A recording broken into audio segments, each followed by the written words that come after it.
Donc au final 3-3, match nul, donc c'était mal engagé pour Grenoble et puis un petit orgueil, je sais pas.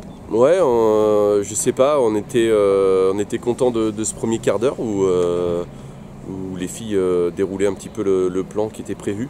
Et puis après, voilà, il y a eu un grain de sable et puis ça s'est enrayé et on est retombé dans nos travers. Voilà, pour être sanctionné assez rapidement en deuxième mi-temps d'un troisième but. Donc c'est vrai que mener à 3-0 contre une équipe comme Montauban, pour 99% des équipes du championnat, la messe était dite. Et puis voilà, les filles ont pris les choses en main. Et je pense que c'est ce qui nous manque depuis le début de saison. C'est que nous, on fait beaucoup, mais elles ont besoin de prendre les choses en main et de vivre les choses. Et pour l'instant, elles le font que très peu.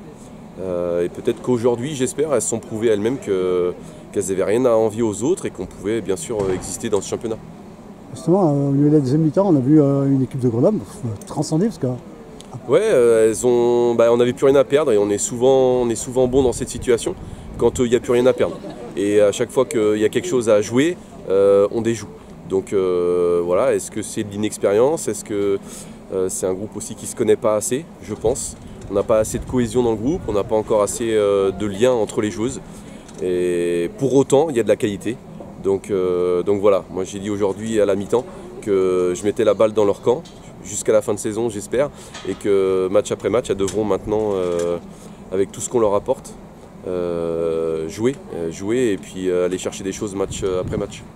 Sur le premier but de Grenoble, sur le corner, là, il y a eu une faute, ça a surpris tout le monde. Ouais, c'est une stratégie qu'on travaille.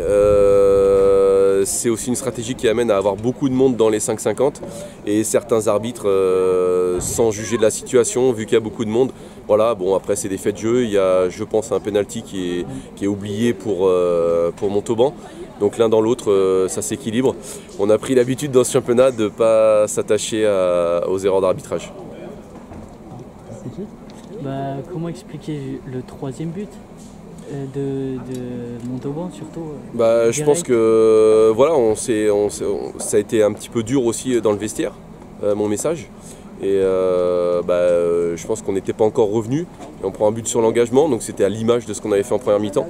Et je pense que c'était vraiment le déclic de ce réveil, de se dire peut-être que le staff a mis le doigt sur quelque chose, on est apathique, on fait rien. Il y a 3-0, est-ce qu'on va en prendre 4 ou 5 ou 6? Parce que franchement, je pense que vous, comme nous, c'était ce qu'on croyait. Et finalement, c'était le déclic de la révolte. Donc j'espère que ça ne sera pas juste une révolte de 30-35 minutes, mais bien quelque chose de durable. Et on a vu une Claudia Fabre excellente sur son aile. Ouais, c'est vrai que Claudia, on ne peut rien lui reprocher. Je pense que des fois, elle fait des petites erreurs, des petites imprécisions plutôt que d'erreurs.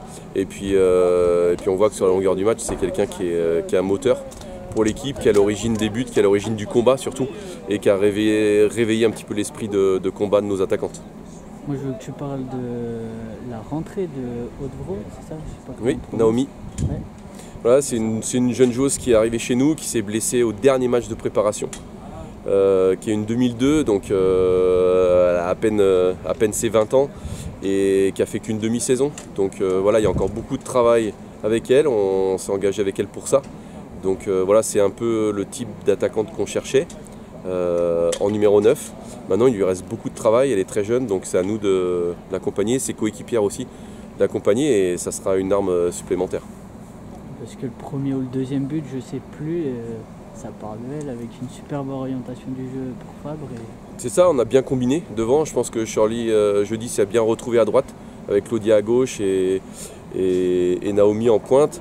On a perdu aussi Jade, qui est quand même un de nos points forts, Jade Dessilab, qui est notre capitaine, qui a fait un petit malaise à la mi-temps. Donc on va dire que 3-0, notre capitaine faisant un petit malaise, il n'y avait rien de bien et c'est là qu'on a trouvé les ressources. Donc voilà, on va s'appuyer dessus. J'espère vraiment que c'est pas juste une petite éclaircie, mais que c'est bien une belle embellie qui arrive.